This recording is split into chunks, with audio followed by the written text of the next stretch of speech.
Assalamualaikum warahmatullahi wabarakatuh. Perkenalkan, nama saya Mareta Riani, NPM 1831090165.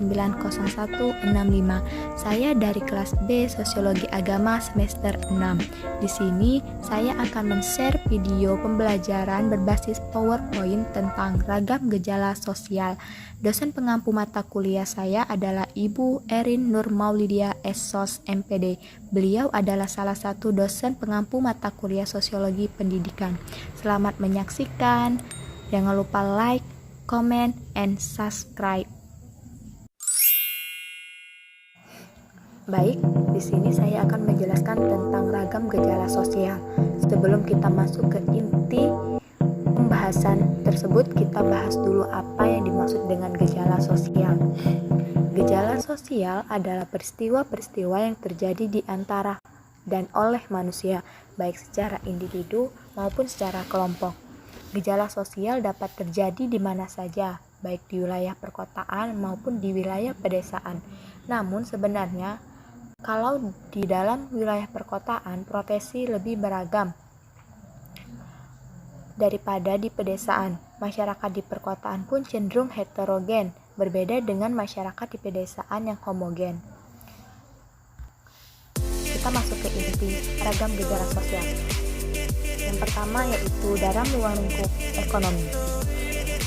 Merupakan ilmu pengetahuan yang berhubungan dengan pendapatan. Tingkat pendapatan yang dimiliki individu dapat menimbulkan gejala sosial di masyarakat.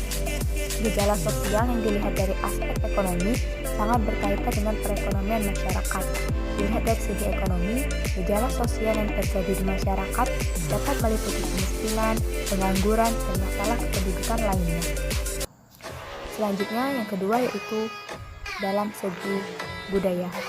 Indonesia memiliki budaya yang beraneka ragam, sehingga kita harus saling menghormati budaya yang berbeda tersebut.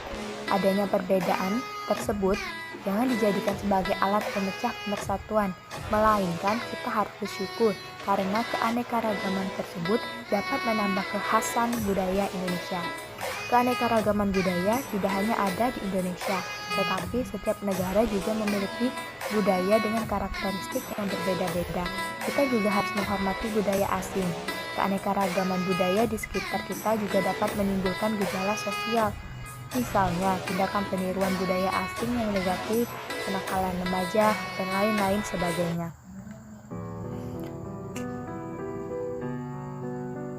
Yang ketiga yaitu dalam ruang lingkungan alam.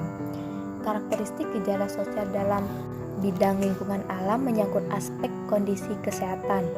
Seseorang yang terkena penyakit dapat menimbulkan gejala sosial yang ada di lingkungan sekitarnya, seperti kondisi pandemi saat ini.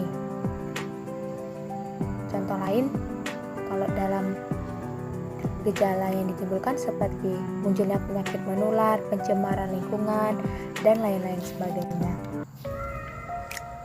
Nah, dalam bidang yang terakhir yaitu dalam aspek psikologis. Perilaku seseorang atau individu dalam kehidupan sehari-hari dipengaruhi oleh aspek psikologisnya.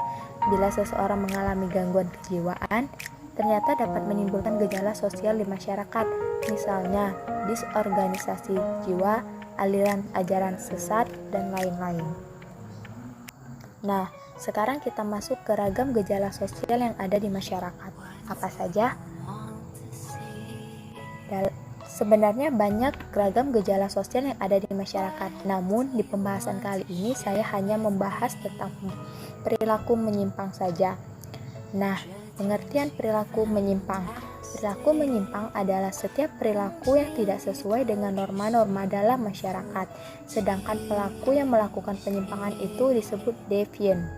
Adapun perilaku yang sesuai dengan norma dan nilai yang berlaku dalam masyarakat disebut dengan konformitas. Dalam Kamus Besar Bahasa Indonesia, perilaku menyimpang didefinisikan sebagai tingkah laku, perbuatan, atau tanggapan seseorang terhadap lingkungan yang bertentangan dengan norma-norma dan hukum yang ada di dalam masyarakat. Di dalam kehidupan masyarakat, semua tindakan manusia dibatasi oleh aturan atau norma untuk berbuat dan berperilaku berdasarkan dengan sesuatu yang dianggap baik oleh masyarakat.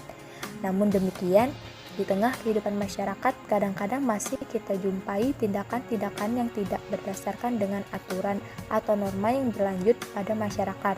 Misalnya nih, seseorang siswa menyontek pada saat ulangan, berbohong, mencuri, dan mengganggu siswa lain. Definisi perilaku menyimpang menurut beberapa tokoh, di antaranya yang pertama menurut James Pender Gender. Menurutnya, perilaku menyimpang adalah perilaku yang dianggap sebagai hal tercela dan di luar batas-batas toleransi oleh sejumlah besar orang. Yang kedua, menurut Bruce G. Cohen. Menurutnya, perilaku menyimpang adalah setiap perilaku yang tidak berhasil menyesuaikan diri dengan kehendak-kehendak masyarakat atau kelompok tertentu dalam masyarakat. Yang terakhir, menurut Robert M.Z. Lawang.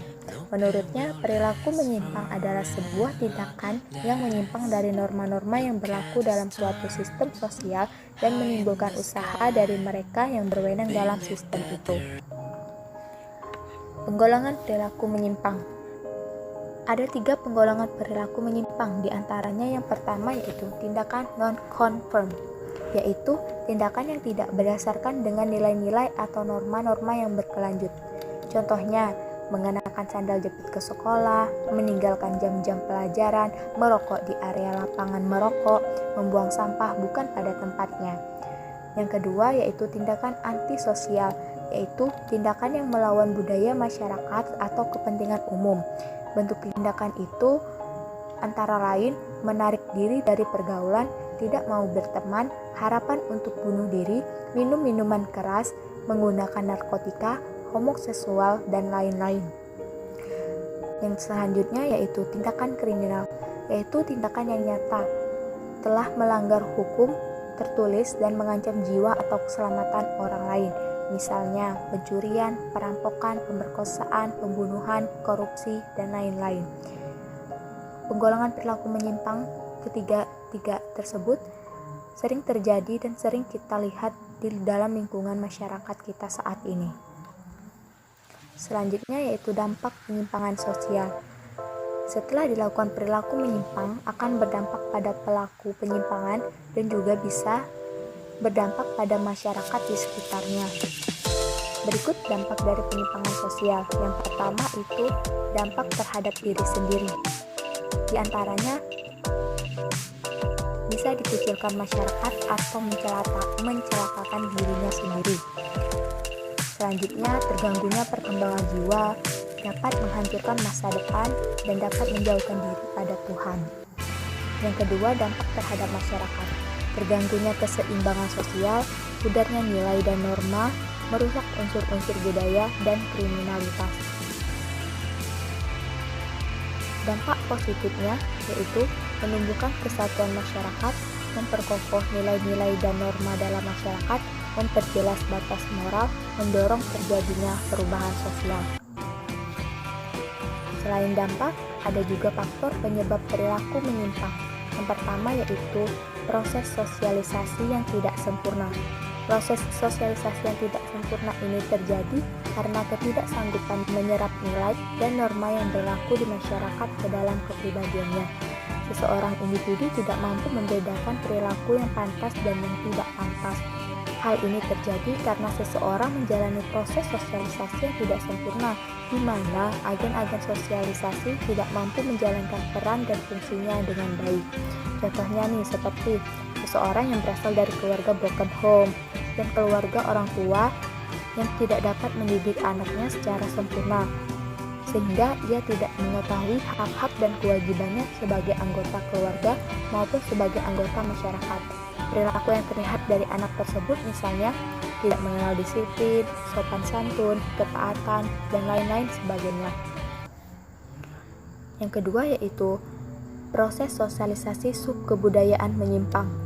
Subkebudayaan menyimpang adalah suatu kebudayaan khusus yang normanya bertentangan dengan norma-norma budaya yang dominan.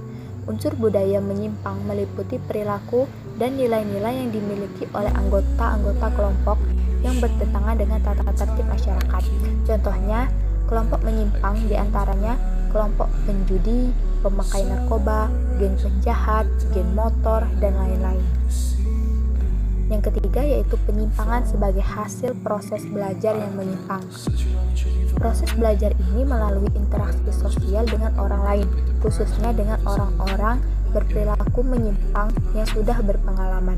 Penyimpangan ini pun dapat belajar dari proses belajar seseorang melalui media, baik buku, majalah, koran, televisi, dan sebagainya. Sekian dan terima kasih. Wassalamualaikum warahmatullahi wabarakatuh.